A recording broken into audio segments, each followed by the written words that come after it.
All right, we're recording this week for Brendan. Okay. And here we go. There's Elizabeth. She died. Who would take over after her? And there is James the Sixth. He was the King of Scotland as James the Sixth. Y'all quiet down. And he'll become James the First of England. So oftentimes they call him James the Sixth and James the First. He is going to unify Scotland and England for the first time in a really long time, and it happened naturally, not through any kind of conquest or anything like that, but naturally by blood. So here he is, James the First. He's about 36 years old when he took the throne of England. He had been, of course, King of Scotland since he had been one. Remember, he was 1 year old when he took that crown from his mother. You can see here the family crest on the left side there. You can see the Tudor rose, because Henry VIII would have been his grand uncle, right? His great uncle, somewhere along the way. And then on the right side is the Scottish Stuart clan insignia, which is the thistle. So the thistle's kind of like, we have them around here, they make a purple flower in the summertime, that kind of thing. So here he is. He believes he's from the Stuart family, and he believes in the idea called absolutism. And absolutism means he's absolutely in charge, and it's also into the idea of the divine right. So he believed in the divine right of kings.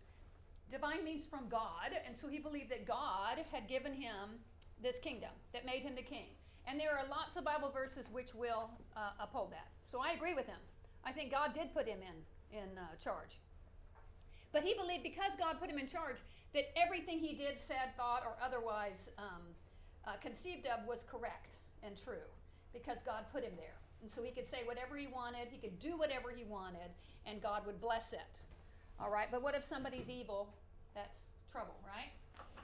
So I will say that James wasn't very well liked. He wasn't particularly a friendly kind of a guy. He was sort of snooty. He never liked to eat with people, like to have people over for dinner. One of the reasons was, for some reason, he was a messy eater, and food would fall out of his mouth and stuff, and so he always liked to eat privately. And other people were inclined to agree with him on that one. And that he had real spindly legs and kind of weak legs and kind of a fat body. So I don't know if all that's true. But when he came in, they all wondered, well, what's he going to do? His mother was a good Catholic. He was raised from the time he was very young. He didn't really know his mother very well, really. He was raised by the Protestants of Scotland, and everybody wondered, what will he do? Will he bring Catholicism back? Will he bring in the Reformed faith of the Scots, the John Knox kind of a faith, sort of the Calvinistic thing? Or will he do what Elizabeth did and have this middle way and bring in and just become the head of the Church of England? And so when this was being decided, there were all sorts of plots trying to figure out what he was going to do. And when he announced that he would become the head of the Church of England, meaning he's going to take over exactly what Elizabeth had done, some people were upset with him. Some of the very strict religious guys up in Scotland thought, well, that's not good. We wanted this more pure type of reformed religion like we have up in Scotland. And then, of course, the Catholics were very upset. So we have a group of Catholics who form a plot. Probably there are lots of plots. We know that from the time of Mary Queen of Scots and all that kind of stuff. But these guys, this is the most famous of the plots. And it was discovered. Now, we have a group of guys here. They're Catholics. They're good Catholics. And the main people I want you to pay attention to in this picture would be, where is he? Catesby right here. He kind of heads the whole thing up. And he got one of these guys. Maybe it's this guy right here. I know his name's in there somewhere. Y'all see a name on him? No.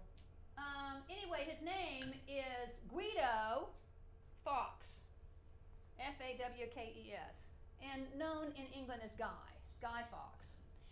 And so they're all working together, and they have an idea that on November 5th, when Parliament will be meeting in the halls of Parliament and presenting James as the new King of England, it'll be not the coronation, but it'll be more of a presentation of the government in Parliament. Everybody will be gathered in the halls of Parliament. And they said, ooh, it's our perfect shot. What we can do is we can blow up the halls of Parliament. We can blow it up.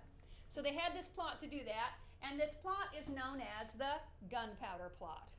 All right? They're going to blow it up with gunpowder. All right, so let's see. This is a parody about the thing.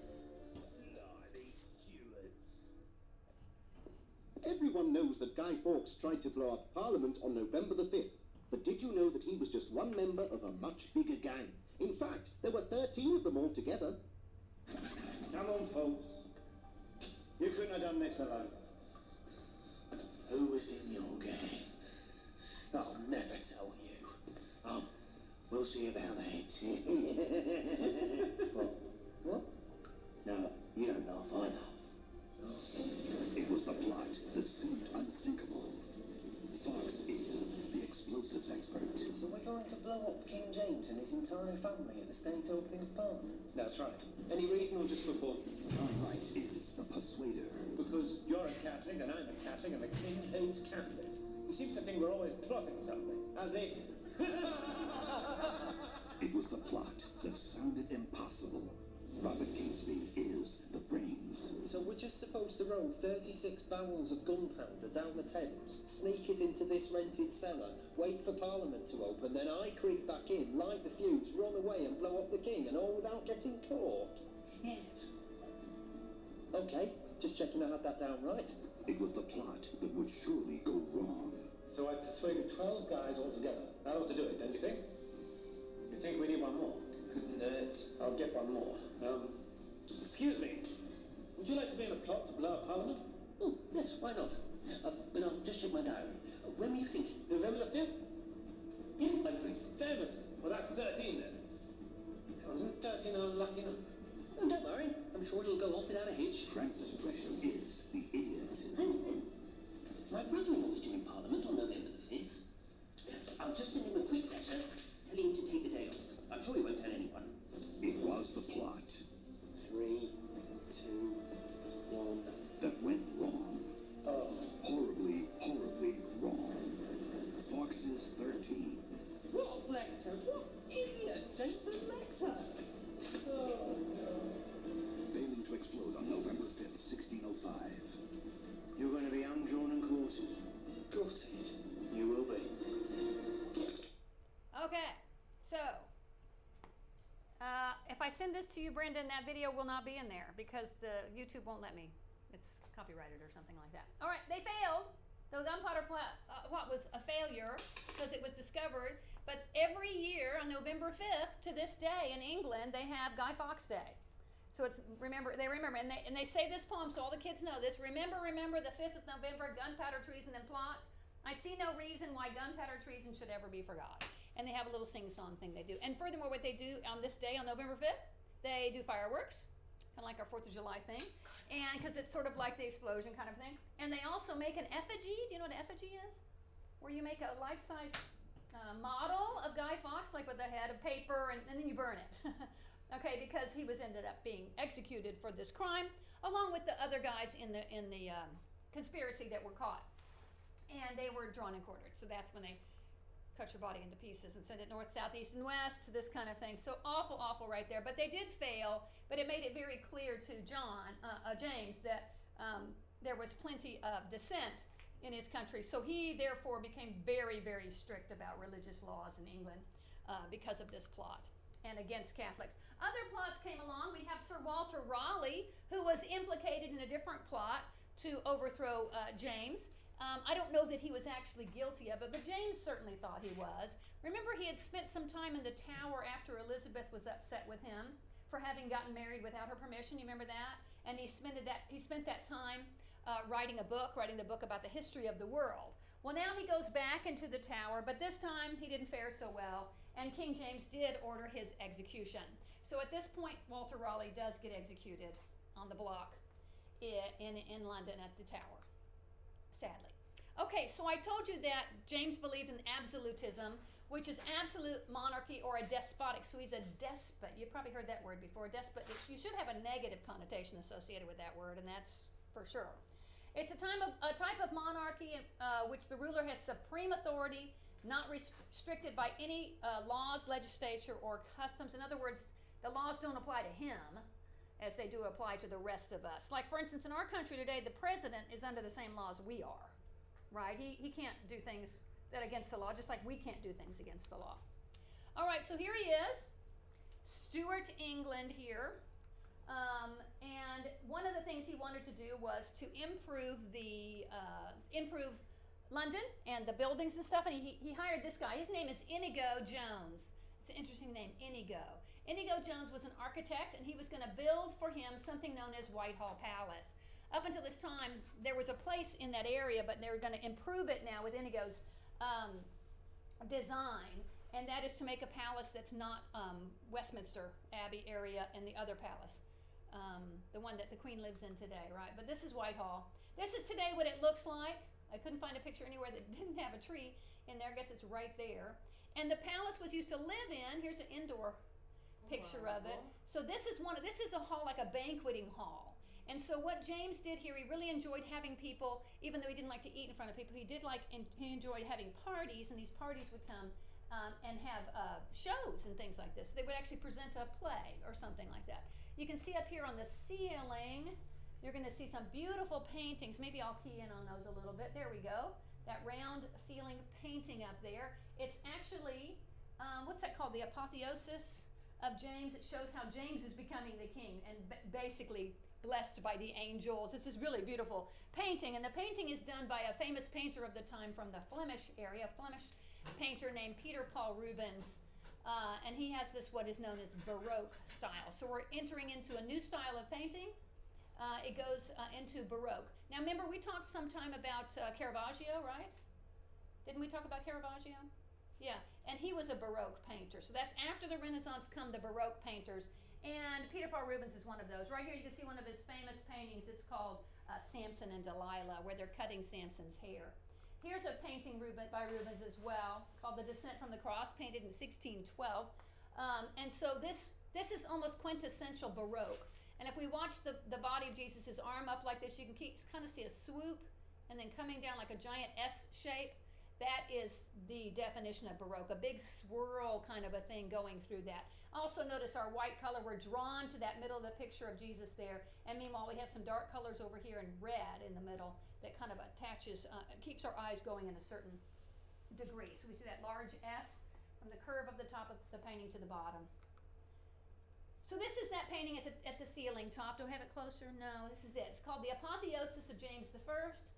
It's at the Whitehall ceiling right there. It depicts him at the height of English history, also by Rubens. So he was painting on the ceiling sort of like Michelangelo had done, right? Shakespeare was still around. He was still writing plays. And in the play, one of his most famous, if you get a chance to see, it's really great, called Macbeth. This is the one that you're not supposed to say the words Macbeth if you're in a theater. It's supposed to be some sort of curse or something like that. You have to call it that Scottish play. Well, notice it was in Scotland. So guess who? The king is Scottish. So he writes a play about Scotland. And in fact, at one point in the play, it's really amazing. They're standing there. The king is standing there. And Macbeth becomes the king because he murders the king. That's how this story goes. I don't think I'm going to ruin it for you by telling you that. But at one point, he's standing there, and they're looking in the mirror, and they're seeing the king that had been murdered, and they're seeing all these, like the future kings, and at the end of the mirror, the future king who they see in the reflection is James. So they see that during the play. So he's kind of complimenting the new king in an effort to get the king to favor him and invite him to Whitehall Palace to put on a show and this kind of thing. I don't know if it worked I'm not sure if he was a huge fan of Shakespeare, but I think he did appreciate being mentioned, if you will, in that play. So if you ever watch it, remember you can see that mirror scene is all about James I. Another playwright at the time was a guy called Ben Jonson. Did he come up in Shakespeare Writer at all? Shakespeare Stealer? At all? Because he was one of the big, what Shakespeare would consider a nemesis, kind of. They both wrote stuff right here, and Ben Jonson always thought he was so much better than Shakespeare, but if you hold their plays up today, you can see Shakespeare's way, way better than Jonson. They weren't as popular as Shakespeare's because they were too long and a little bit boring. But he did put on elaborate masks. A mask would be like a masked ball, like a, what do you call that? Masquerade. A masquerade ball at Whitehall Palace in Inigo Jones Banqueting Hall right there. This is one of his famous quotes. The road to hell is paved with good intentions. Has everybody ever told you that before? Well, I didn't mean for that to happen. I was intending, well, we know what good intentions lead to, right? That's Ben Jonson. All right, here's his family, his 7 surviving children. Henry, who did die at 18, so he wasn't able to take over as king. Elizabeth, Margaret, Charles, Robert, Mary, and Sophia. So we're going to see that Charles is going to take over after him. lot of kids. There he is right there. Yeah, so quite a few kids, and I don't know if these are little actual children. I'm not sure what's going on with all these little tiny people over here. Yeah, so several of them died in childhood and this kind of thing. Okay, so James ruled for a while, and then his son's going to take over as Charles the First. Now, I'm surprised I didn't put in here yet. I should in a little bit. During James's reign, I don't know if this is coming up or not. During his reign was when they founded the colony of Jamestown in America, right? It was named after James. That was over in the Virginia area. Okay, so that would have been John Smith, right, coming over. And then also he hired the people to write the English translation of the Bible, known as the King James Bible. So this is the James that is behind the production of the King James Bible. All right, but we're going to Charles now. Once James died, his son Charles becomes Charles the First of England, and we're going to see that some of the changes that he's going to make. He also was a firm believer in the divine right of kings, and therefore he believed he could do no wrong, and he was very, very arrogant. We're going to find he's very arrogant. All right, and there was a problem that the people of England were a little bit worried about, and that problem was that he had a wife who was a Catholic. Now, this is Henrietta Maria. She is the sister of Louis XIII of France. So she's the daughter of Henry IV and Marie de Medici. Remember them? A couple weeks ago we talked about Henry IV and Marie. He had the first wife, and then the whole St. Bartholomew Day massacre happened. Remember this guy? Henry? Yes? No? I see blank faces. Okay. And his first wife, which was the Princess of France, he divorced her so he could marry somebody who would give him babies, and that was Marie de Medici. Okay.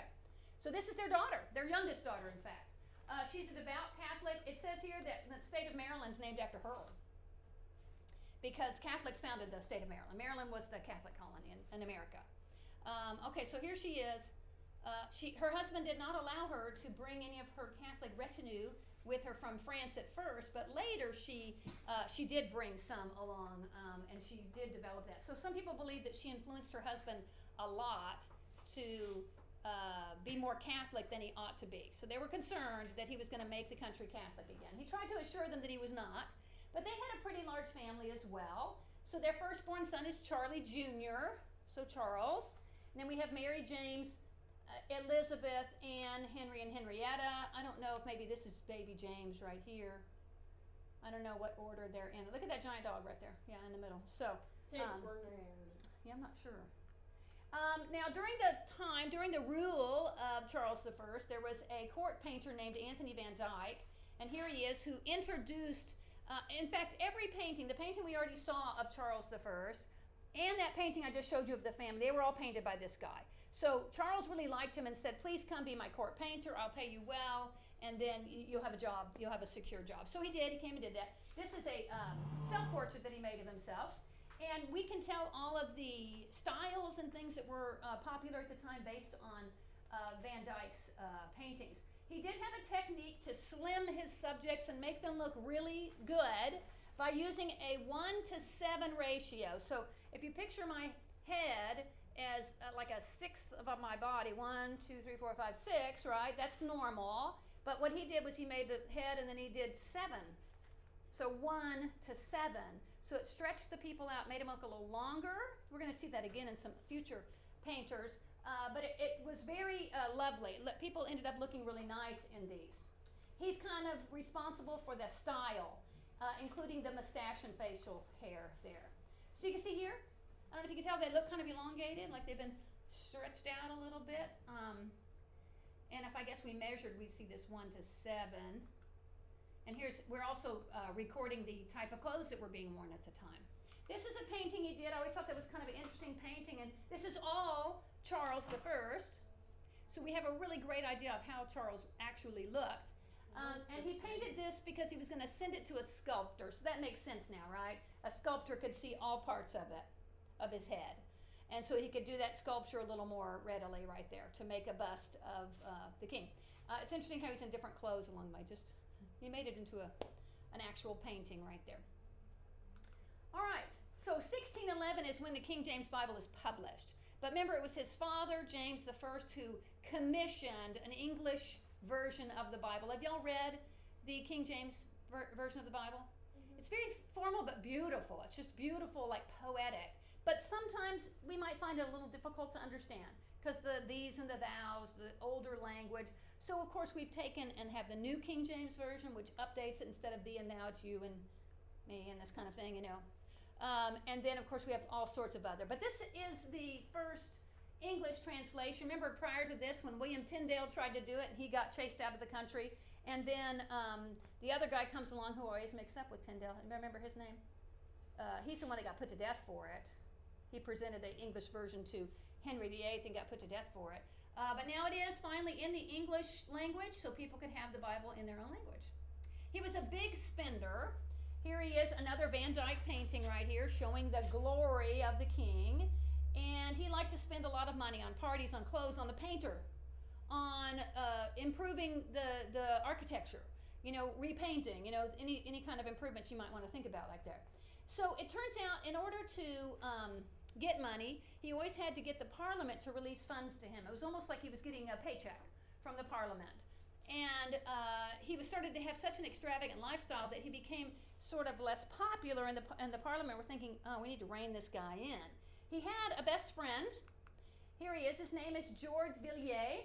He's the Duke of Buckingham, and he's the primary minister. He had been best friends with this guy for a long, long time. In fact, when he got married to Henrietta Maria, she was second place to his best friend. So he'd say, oh, I can't hang with you, my dear wife. I've got my friend to go out with. So she didn't like him at all because she was kind of jealous of him in that way. But if you've ever heard this not fairy tale, but a little song the kids sing, what's that called? Rhyme? Like a little nursery rhyme. Georgie, Porgy, pudding and pie, kissed the girls and made them cry. When the boys came out to play, Georgie, Porgy ran away. That's after him. He's the George and the Georgie, and that was because he used to always flirt with all the wives of all the men at court. And yet, if they came in and wanted to challenge him to a duel or something, he ran away. He said, no, I don't want this. Okay, so he's kind of popular with the ladies. He's handsome and he's charming and this kind of thing. But with the men, he's not. So there he is. And they had a saying at the time in Parliament. And they said, they hated him. They said, who rules the kingdom? The king. And who rules the king? The Duke. That's him. And who rules the Duke? The devil. All right, so they despised him. Henrietta Maria despised him. The only one who really liked him was Charles, his best friend. But because he was so disliked, and here he is, the chief advisor, you know, the prime minister almost, that he had a lot of power. And part of that power was bullying Parliament to get that money to the king that he wanted to use for spending and this kind of thing. So he was so unpopular that eventually they pounced on him and they assassinated him. So what can we see here in this picture? This is him falling backwards. That's his head right there. And this is the knife falling down because here's the assassin running away. All right, so he was killed. I will say that Henrietta Maria, the wife, the queen, was secretly happy that this had happened. She didn't do it. She didn't order it. She didn't know anything about it. But she was happy because now guess who became the king's chief advisor? His wife. All right, so they became best friends, and it really helped her marriage a lot that this guy was gone. All right, Parliament has the power of the purse. They're in charge of who gets the money. And so Charles always has to go, and he feels like, why is a king who's right about everything, why do I have to go begging the Parliament for money? So here they are, he says, give me money, and they finally put their foot down and said, no, we will not do that. And he said, fine, I will dissolve Parliament. So he did. He said, be gone, go away. I will run the country without you. And he did. I think it was 11 or 17 years, maybe it tells us on the next slide right here. 11 years. There was no Parliament there for 11 years.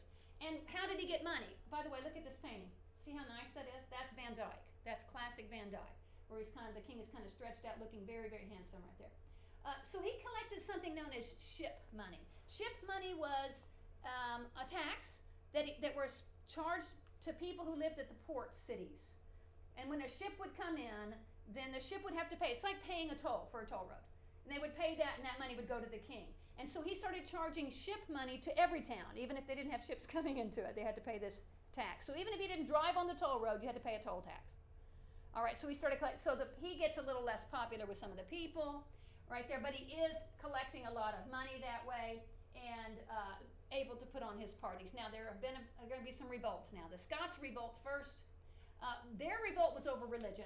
That's not surprising, right? They have that sort of strict Reformed religion up there, the Calvinist model, and they are told that they have to use the King James Bible and the Book of Common Prayer from England, and they're so upset about it, they're not using their own stuff, that even, here's a pastor right here, the people are throwing stuff at him during the middle of the sermon. They're throwing stuff at him, saying, no, so they, and the pastor was required by law to do it by the king. And so there's a revolt, and therefore there's a war. So there's going to be a war between England and Scotland right now. And I don't know if you realize that, but wars cost money. Okay, so Charles needed money to get the army up, so there was only one thing he could do. What could he do?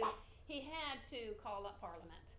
So he calls up Parliament, and right away Parliament says, before we do anything with your war, we need to deal with this money spending. And he said, never mind. Go away. I'll figure out another way to do it. So look how short the Parliament was. It was from April to May. It's less than a month long. And he said, get out. All right, well, he still needed money, so we had to call him back. So we finally, so what are we looking at? We're at May 1640, so later in 1640 he said, okay, come back so we can wage this war. The rebellion was not resolving itself, so he said, come on back. So they come back, and the very first thing they did was to pass a new law. And the law stated, nobody can dissolve Parliament. The king cannot dissolve Parliament. So now the king was not going to be able to do that. So now we have the Long Parliament that met for 20 years without ceasing. And the king had no power there. Okay? So, but he did get the money for the battles, for the war, and he went to war against them. Here it is, a petition of right. And this is a declaration of rights passed by Parliament in response to these abuses of power, including the fact that he cannot dissolve Parliament. Furthermore, he needs to appeal to Parliament for the money in a certain way, and this kind of thing. So they're really setting up and really taking back the power from the king. This is similar to what happened to John back in the day when he was forced to sign the Magna Carta. Sort of the second signing, if you will, of the Magna Carta, putting the king under the law now. All right, so Charles was not happy. He was very unhappy, in fact, so much so that he walked into Parliament one day demanding to be heard as the king. He was the king. He had divine right. It was God's will for him to be there. But it turns out for him to come into Parliament was illegal. All right? It's not legal for the king to come into Parliament uninvited. To this day, they can't just walk into Parliament. They don't have that kind of power to do that. So this pretty much means war at this point. And it's going to dissolve into war. So we enter into the English Civil War. So that, did you realize the English had a civil war? America had a civil war. We knew that, right? Did you know the English had one too? And here's how it shook out. Okay, so we have the Parliament leaders, the House of Commons. All right, those guys are elected to their positions, right? And most of those guys that had turned out were these Puritans, the types who were trying to purify the English church from within. And they are in the House of Commons. They are known as the Roundheads. Okay, they're called that because of their helmets. Meanwhile, the House of Lords, those are guys who inherited their power from their fathers because of their name and their property and this kind of stuff. They're known as the Cavaliers. They support the king. Notice their headgear. They're wearing fancy hats, and they have long, flowing hair. Oftentimes, those are wigs. All right, but that was the style at the time. All right, so it turns out that the Roundheads were not necessarily soldierly. They didn't have big armies. So they're going to have to learn how to conduct armies, whereas the Cavaliers had gone to war many times. So they were much more proficient at it. So it turns out there's a guy who had been elected to the House of Commons, and he is going to take charge, and his name is Oliver Cromwell. Have you heard of Oliver Cromwell? You've heard of Cromwell. That was Thomas Cromwell from the Henry VIII days, right? So Oliver Cromwell, it turns out he was a natural leader. He didn't know it. He's a Puritan. He just thought that the king was trying to take too much power. So he built up an army, and in fact, his army started winning battles. So, yes, Charles versus Cromwell at this point. Okay, so Cromwell, he wasn't elected to anything. He was just rising as a natural leader to things. And here he's going to have some battles. So the Battle of Edgehill came first, where we have the Cavaliers, who were much more experienced. they were able to hold the ground. They didn't win, but neither did the Roundheads. So it was a draw. Nobody really won that first big battle called Edge Hill. All right, but the king saw that he had the upper hand as far as experience goes. And here is the cavalry charge right here. We can see the Roundheads, and then the Cavaliers here, very dashing. I will say it was led by his cousin. His name was Rudolfo or something like this, and he always went into battle with his good luck charm. It was a little puppy dog. So he carried his little dog into battle with him every time. And we're going to see that he'll end up losing his battle. I don't know what happened to the dog. Okay. Now, the dog, this is not the Cavaliers. This is the Roundheads. Okay. This is Cromwell. Cromwell decided that he needed more because the battle was not fully won. They had more people, but they didn't win because the Cavaliers were better soldiers. He said, we need to train these guys up. So he brought all his guys together and he trained them very well. He called it the New Model Army. So much so they started winning some battles, and everybody else who had little contingents of army in other places, Roundhead armies, they said, oh, you need to teach our guys too. So Cromwell rose in power because he was so good at teaching these guys how to be a good army. All right, so he went to other groups and taught them that, and then they started to win battles. Here they are in battle, and they're very regimented at this point. That's what you need. You need discipline to be in the army.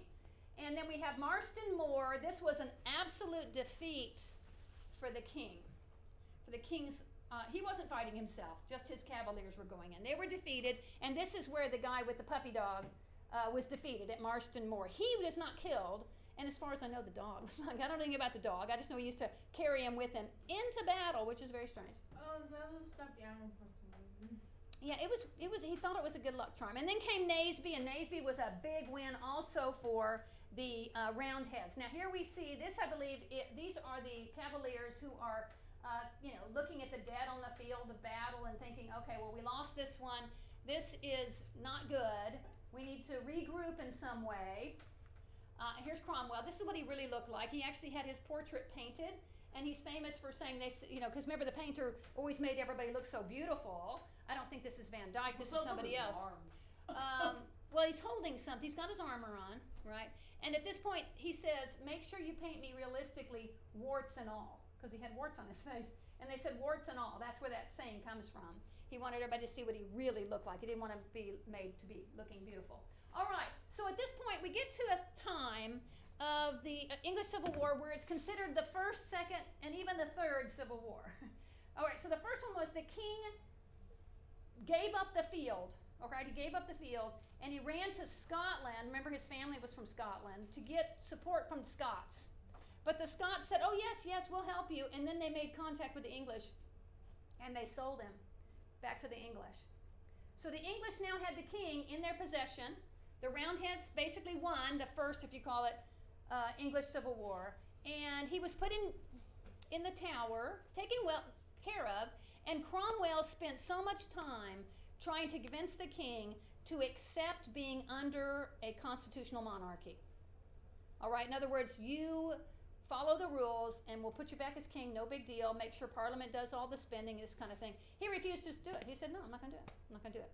And they were trying to figure out what are they going to do, and then the king escaped. And they started new battles. So they had several battles. That's the second English Civil War, and they lost completely to the New Model Army. That means the king lost again, and he was taken back into custody. And at this point, they're thinking, what are we going to do? And they said, will you comply now? And he said, no, I'm not going to do it. The God has made me king, and I'm king for good. And so they took him to trial.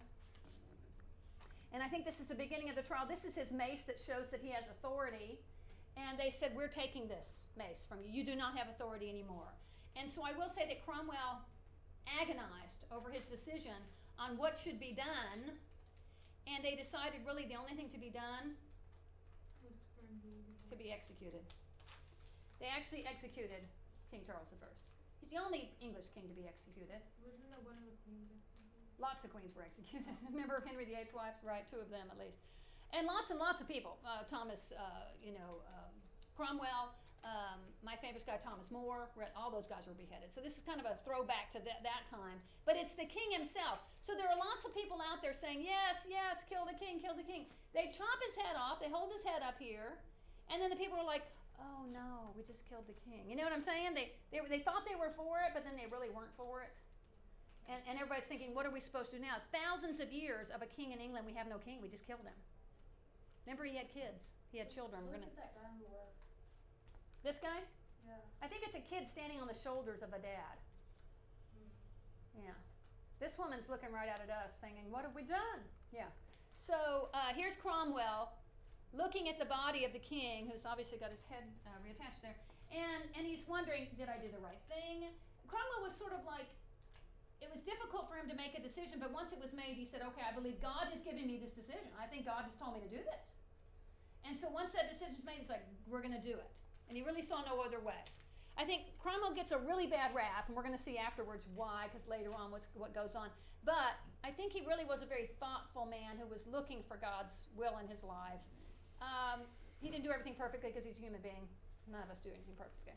All right, so here we're showing sort of a sign of regret right there. So now he becomes, they did offer him the kingdom. They offered him to be a king. They offered him the crown, and he refused it. He said, no, I'm not going to do that.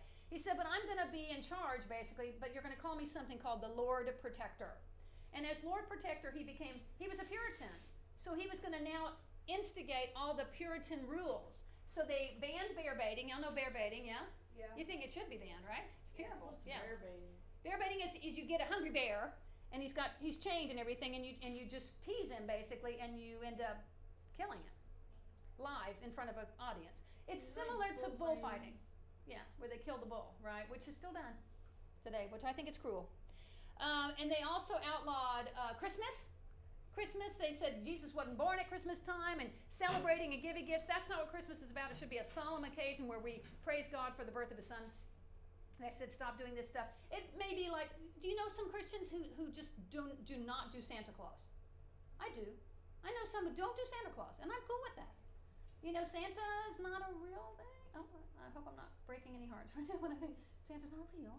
Okay, but I understand that because Christmas should be about Jesus. Jesus is the reason for the season, right? And in my opinion, we do give gifts at my house, but I think we give gifts because Jesus was God's gift to the world, right? So giving gifts, that's how I see it, you know.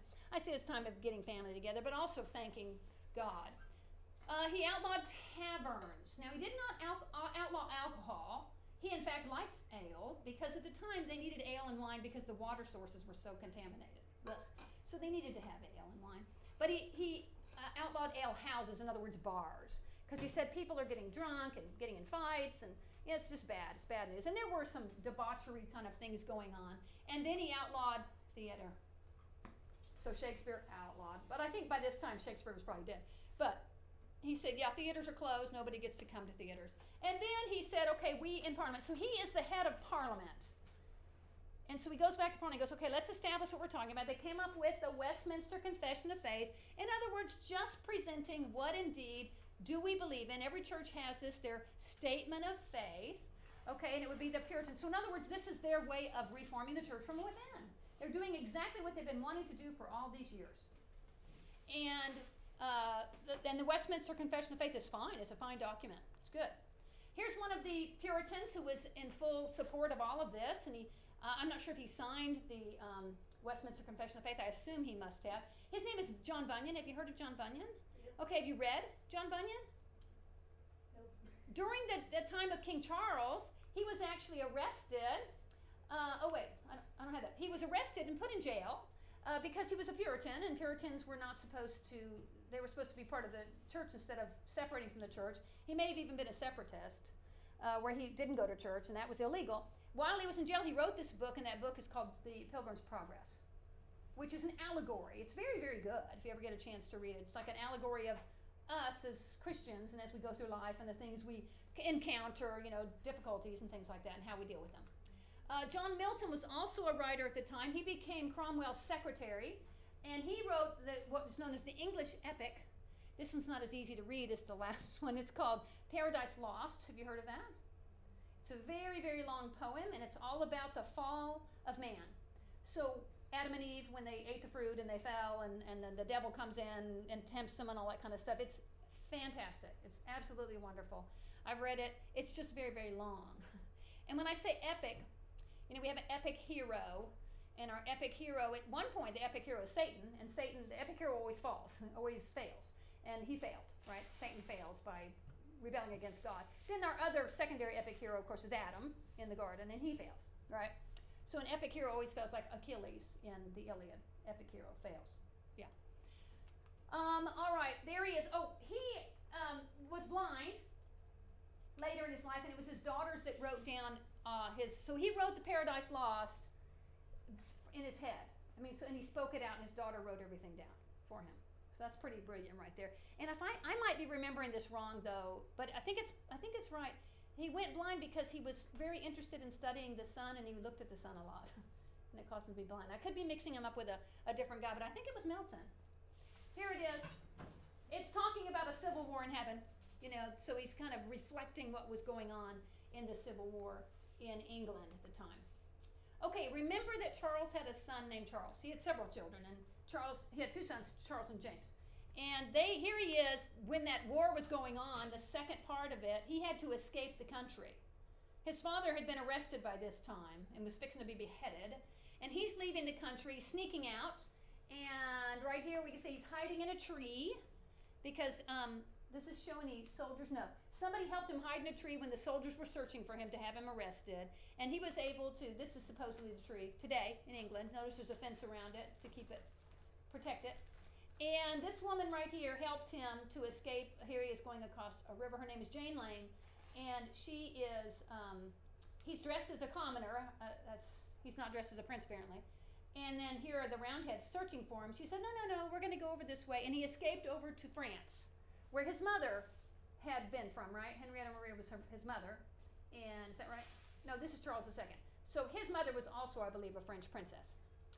So here's Cromwell. He's in charge of Parliament, and he's trying to get them wrangled to do things. But then they didn't do things the way he wanted to either. He said, oh my goodness, you people are useless. And he dissolved Parliament himself, just like the king had done. So he said, here they are meeting and getting nothing accomplished. Oh, wait. I thought I had the quote in here when he said, get ye gone, you are useless. I can do this by myself. And he led the country by himself, but apparently I don't have that quote in here. Okay, so I'm not sure what's happening here, but this is the triangle trade. Y'all have read about the triangle trade, yes?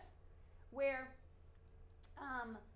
slaves were taken to America in order to get sugar and molasses in order to make whiskey to send back to England. It's supposed to be like a triangle right here. And other goods. We see fish up here. Up in this area where the colonies were. There were colonies by this time.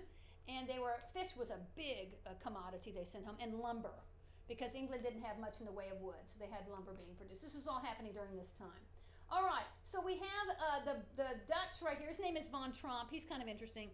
I believe President Trump is related to this guy, so Von Tromp is Dutch, so that Trump comes from the Dutch meaning right there. And he's going to be fighting against the Englishmen, I believe. I thought this was Trump, but maybe this is. And this is an Englishman named Blake. So there's going to be some battles between the Netherlands, the Dutch, and the English right here. And here's a battle at sea. And I remember Von Tromp said he put a broom on the top of his staff of his ship and said, I'm going to sweep the water clear of all these Englishmen that are in here. All right. So these battles continue for a while during Charles's, during the time of Cromwell. Okay, so Cromwell's having to fight against these. Okay, so here are some of our Puritans and the kind of costumes they wore. And here is Cromwell, a Puritan. All right. The Levelers this was more of a political type of a group, and they were appealing to Cromwell to make a level playing field for everyone. Okay, so in other words, they're saying, you're being a little too strict. We need to have some things. It's kind of a bummer when we can't have any celebrations or any theater or any, bear baiting or whatever he had abolished and all that kind of stuff. And so here they're writing their own little request for things to be changed right there. In 1658, it was difficult. My point is Cromwell didn't solve all the problems, and it was a merry, lovely, wonderful place. It was actually difficult for him, and he struggled through the whole thing. And in 1658, he died. And people wonder, well, what now? We don't have a king. We don't, what are we supposed to do now? Cromwell had a son named Richard, And he said, Richard, you should take over. And Richard's like, whoa, whoa, whoa, whoa. He had no desire. He did not have the leadership abilities that his father had, and he did not do well. And so he decided to go away. So at this point, General George Monk, he was in the House of Lords, he said, well, what about bringing the king back? Maybe we could go back and do a king. This has been a nice experiment here, but we really are the people who need a king. And so they actually decided to invite the king back. They said, as long as the king is willing to abide by some very basic laws for everyone, namely habeas corpus means you have the right to present your case in front of a court, right? You can't just, king just can't arrest you for anything. You have a right to a court case. And if he's willing to comply with some of these things to be more like a constitutional monarchy, which his father would never agree to, then we will invite him back. Remember, he's been over in France this whole time, really trying to bring an army up to fight against Cromwell, never could. All right, so they invited him back. This is 1660. Remember his son's name, who had escaped? Charles again. What? No, it's Charles. So he becomes Charles II. He comes back. This is called the Restoration. Here he is with a big ceremony coming back. No battles, nothing like that. The people are going to welcome him back. So we have something known as the Restoration. So Charles II will be king, and then his brother, James II, will be king after him. He's known as the Merry Monarch. He threw the best parties ever. You know, everybody wanted to come to his parties. We could say this is kind of a time of debauchery in England, where people sort of, where everything that was considered entertainment was put away by Cromwell. Now that's all thrown away, and we're talking about bear baiting, you name it, everything is happening here. So it gets a little debauched. Have you recognized this dog? This is called a King Charles Cavalier Spaniel. I love these. They're little dogs. It looks like the one from... It's smaller than a Cocker Spaniel. So they're pretty small. The one from the two dogs. Lady in the Tramp? Lady in the Tramp lady is a Cocker Spaniel, so she's a little bigger. These guys are much smaller than that. They're really beautiful, but they were named after King Charles, Charles II right there. When he came back and he gets restored as the king, the very first thing he did was he ordered the body of Cromwell to be exhumed, dug up, and his head to be cut off as a traitor, and hang his body. Yeah, so yeah, it's a dead body. They hang him, and then they took his head and put it on a pike and put it up in front of the castle to say, never again should there be anything like this. You've heard this before? I've recognized all of this that was in this. Was your sister watching her video and you overheard it? Oh, deja vu. Oh! Is that what it is? Or my mom accidentally clicked on hers and I watched hers. Uh-oh, was it really long? Yeah, it was like 2 hours long. Oh yeah, that was your sister's.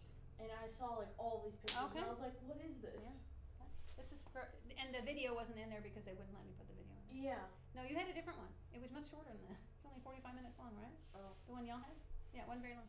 But I watched All right, so hers. here's Charles. Everything very all the pageantry is back and everything. All the parties being thrown. Okay, and this guy was alive at the time. His name is Samuel Pepys, P-E-P-Y-S, pronounced Pepys. And he wrote. Some people pronounce it Pepys. Yeah, but it's Pepys. He wrote a diary. Here we can see all the books of his diary, one per year. So he was very detailed about this. And a bunch of stuff is going to happen during this time, the Restoration, that is worthy of a diary. I don't know about if y'all keep a diary. No. I'm always thinking there's nothing really exciting happening that I would. No, it would be very boring. If somebody started reading what I did every day, they'd go to sleep because it'd be so boring. You know, it's not. But there was exciting stuff happening at this time. In 1665, a plague hit the city of London. The black one. The Black Plague. Bring out your dead. It was terrible. Oh, is this when they had some of those big days? Oh, yes, once again. So here we have, see, here's our skeleton in the middle here. Here's all of our coffins of dead people. You know, bring out your dead. They're laying dead in the street. It's horrible. And then in 1666, people were thinking this is judgment of God. 1666, right? That's an important year. The 666, right? The city of London caught on fire. It's called the Great Fire of London of 1666. This is Pudding Lane, where a baker, he was actually one of the king's bakers who was making hot cross buns or whatever he was making for the king's parties and whatnot. And one evening, Apparently he didn't put his oven out properly, and when that happened, it started a fire. The city is made up of timber, wood, and thatched roofs, so it went up like timber and thatched roofs. Here it is on fire. This is the artist's rendition of everything just burning down. And we'll see here the map of it.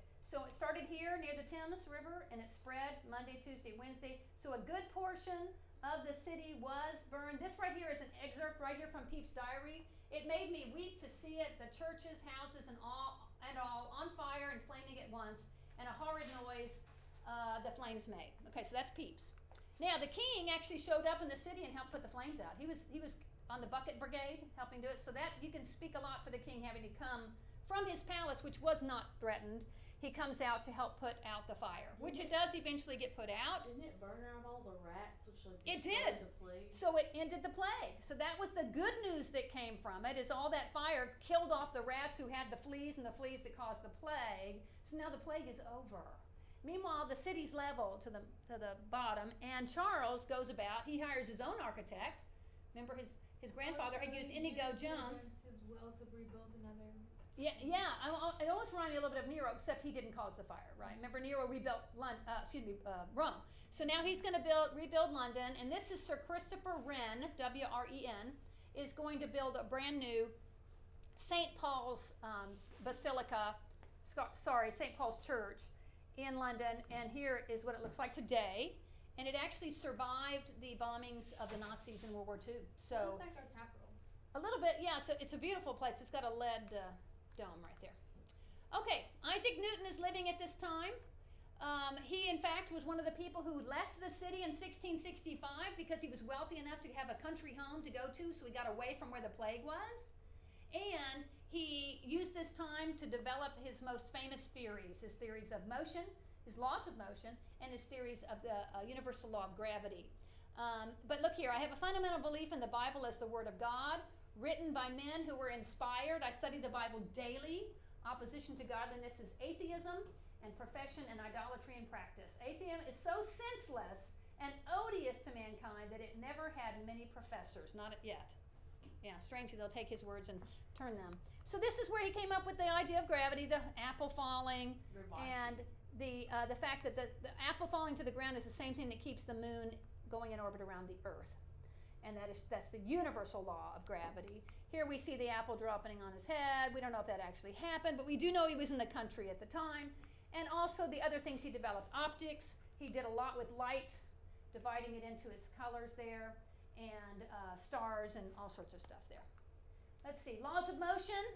Oh. The first, second, and third first law is objects at motion tend to stay in motion. Second law is F equals ma, and the third law is for every action there's an equal and opposite reaction. At this time we have John Locke with his philosophy. Oh, this is what we Don't want your snack right now. I have a snack for you, but it's about the French, and we haven't talked about the French yet. I like French people. I went to I'm go French. buy myself food because I started falling asleep. I have a croissant with chocolate in it. It's le petit pain au chocolat. Anybody interested? Oui. Are Wait. free? I like that. They are not gluten free. I apologize. But take one of these and pass them along. They're actually, I just tasted them for the first time, and they're delicious. When I went to France, one of the things I would go to every morning is to Oh, the they're soft. place. They're very soft and they got chocolate. So le petit pain au chocolat. Yeah. They were good for breakfast. I'll take one for you. They're pretty good I'll take actually. one for you. Oh, I know she's gonna want it. Okay.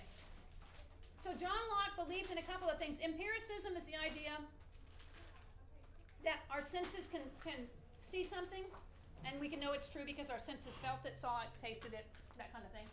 He also believed in tabula rasa. Tabula rasa is the idea that we begin as a blank slate, and however you live your life, whatever we put on it is how we become the people we become. And government should be by the consent of the governed. That sounds familiar. And he believed in the rights of life, liberty, and property. He was very, very influential on the founding fathers of America. The Popish plot is other plots against Catholicism, especially during this time when they thought Charles, who also had a Catholic wife, they were very concerned about that. The Declaration of Indulgence, non-enforcement of laws against Catholics and nonconformists. And the Test Act, he said, you have to have tolerance toward Catholics. Okay? Does that mean I'm a week ahead? I don't know. I did week 20. What week is this? 21. 21. Or, So 20's due today. oh, I was like, So here are the stewards under James the First and Charles the First. That's the absolutism. Then we have the interregnum, which is the time of the protectorate, or where Cromwell was in charge. And then the restoration, we have Charles II and James II. When Charles dies without a legitimate heir, his brother James becomes the becomes the king. All right, and so we're going to see here religion in Stuart England. Under James and Charles, it was the Church of England, uniformity. In the time of the protectorate under Cromwell, it was Protestant toleration. And then we have Charles II established the church and Christian toleration. Here we're talking about that right now. And James II preferred the legal preference for Catholics. So James was even more Catholic. So I guess we'll talk about him next time, because now we're at France, which is what brings up our croissant, le petit pain au chocolat. All right, I think I have enough time for this. That's the flag of France. Yeah. Okay. Louis XIII. Remember him? Remember Louis XIII?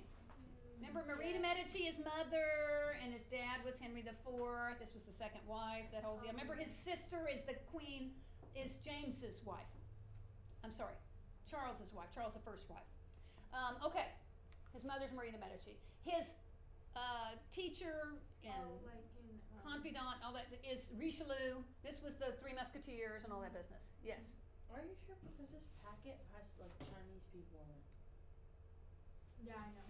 Yeah. It didn't make any sense. I was like, what? We didn't learn about Chinese people. Well, I think I just mentioned that I wasn't going to cover that. You didn't watch the right video. No, it was like, you were like, oh yeah, you guys have a project in the middle of this week and this week, and I was like, That's high school. I was like, what?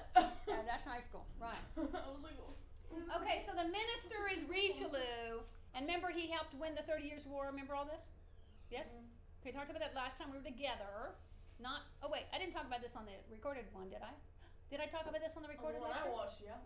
Yeah. Okay, the ones who watched the right lecture. Wait, the one with the guy with the long chin on the front cover. Charles? Yeah. Yeah, okay.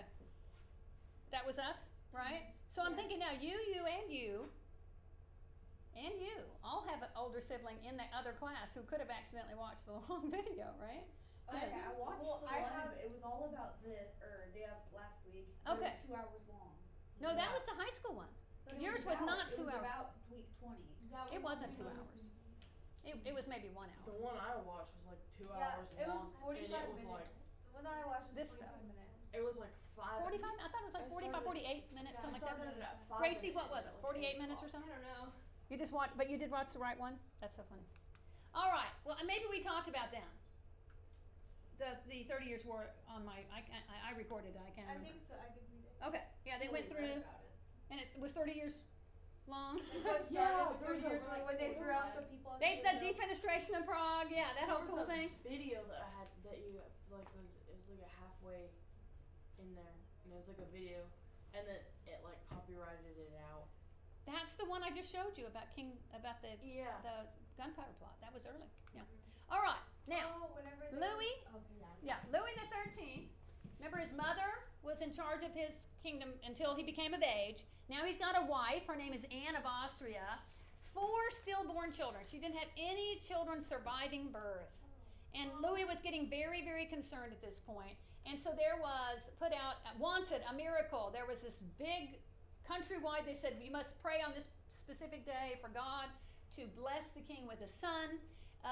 Louis dedicated France to the Virgin Mary in 1638, asked for, like I said, countrywide prayers. And then here we go. God-given. Louis Dieudonné. Dieudonné means God-given. It was a miracle baby, would bring the French monarchy to unprecedented glory. Okay, so he's going to be Louis again. So he's Louis, going to be Louis XIV. Louis XIV. Louis the 14th. Of course, that does not look like it fits. That looks like a little girl, yeah, but that's a boy right there. This is his mother, Anne, and she doted on him. She actually raised her children, which is very unusual at the time for the ruling class to raise their kids. They always had nannies and this kind of thing. They didn't even see them all that much, to be honest with you.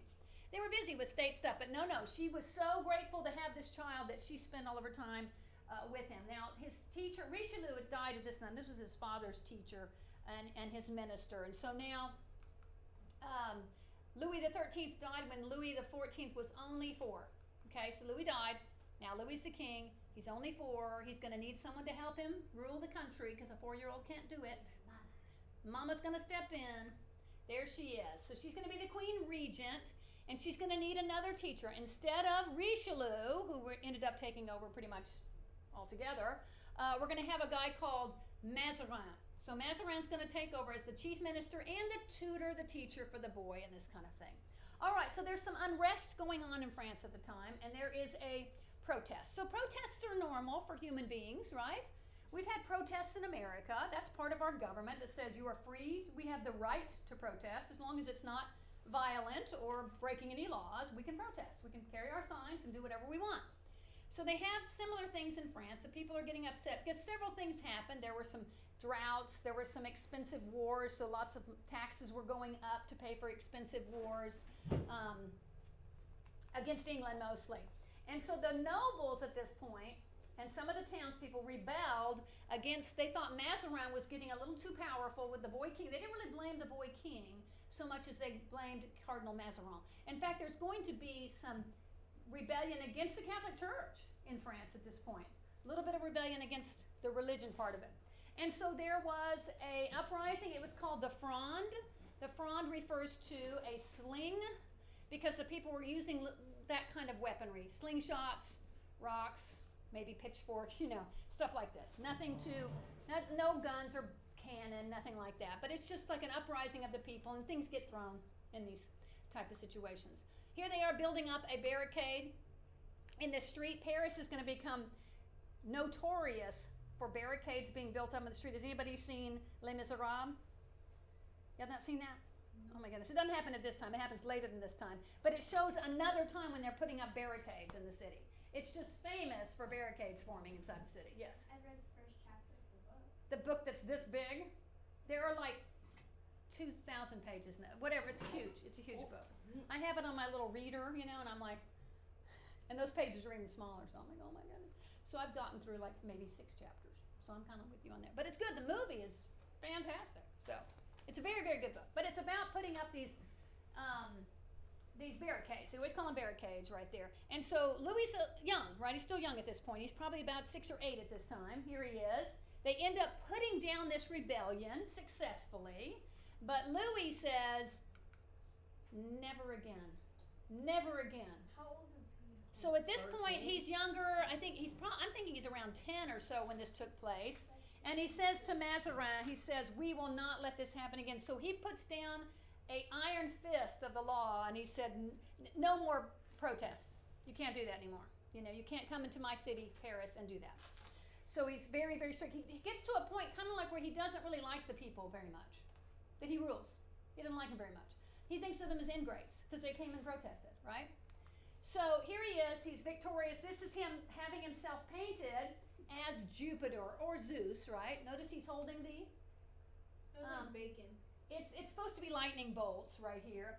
And so he said, he believes in the divine, right? God has put me here, and you must listen to me. I am the supreme ruler right here. In fact, I am the sun to your earth. And he called himself the Sun King at this point. And he becomes known as the Sun King.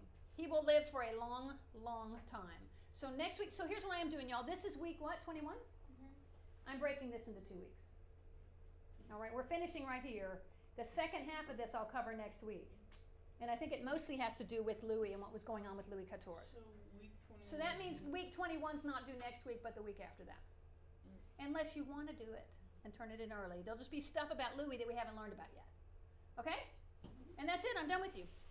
I have too many of these. Aren't those graded? These are ones I haven't graded? Yes. Oh, goodness. I'm sorry. What are these? Wait, these are ones graded. Lily. Yes. This is yours. All right, I'll take all these. I'll get it back to you eventually. All right, and y'all can have another croissant if you want it. Did you like them? I I'm think they're down okay. for that. Le petit pain au These chocolat. were really good.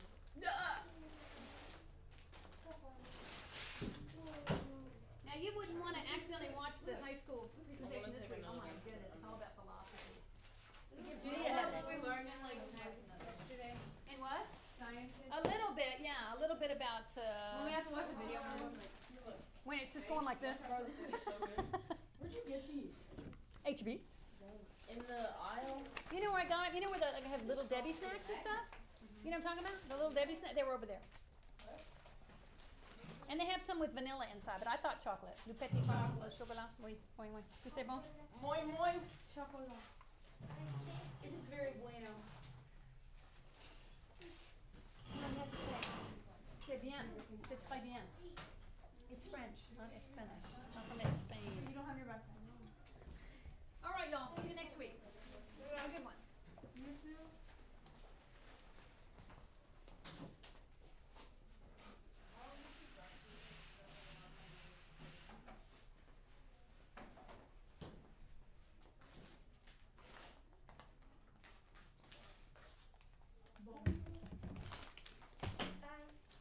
See y'all next week. Yeah.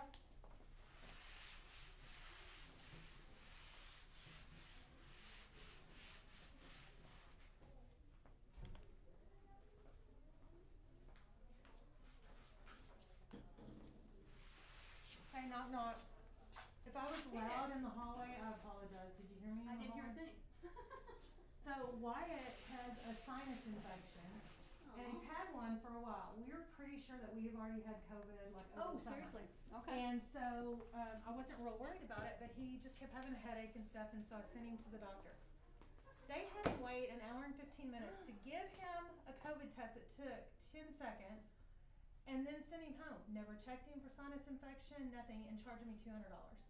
So I was livid because I don't mind the COVID thing, that's fine, but then also test him for the things that I wanted you to in case he has a sinus infection. Because otherwise they're just telling him, yeah, just take, it's probably allergies. You can't say that. If somebody's been, not feeling good for 2 weeks, then it needs to be something different.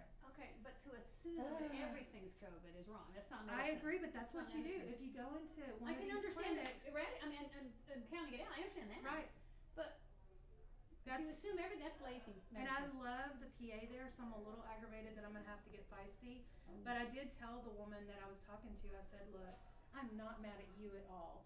I'm aggravated at the situation we're in, that COVID has to be the first test, and I have to pay $200, and you didn't fix anything that was going on with my He needs son. an antibiotic. Yeah, so we'll see. And probably you're the same way. I'm not gonna give it unless I know he needs it. I want them to figure out what's wrong with him. Yeah. Look at it. Don't just Right. give him a COVID Don't test just- and send yeah. him home. Ugh, frustrating. Well, So I'm anyway, I was sorry out here in about the that. hallway to take the phone call, and then I thought, y'all are having class. Everybody continue talking about COVID. I guess I talked over you, so I'm So all I right. told my kids, I said, if Wyatt's test comes back, which it won't, but if it does, I won't see y'all till. Oh, wow.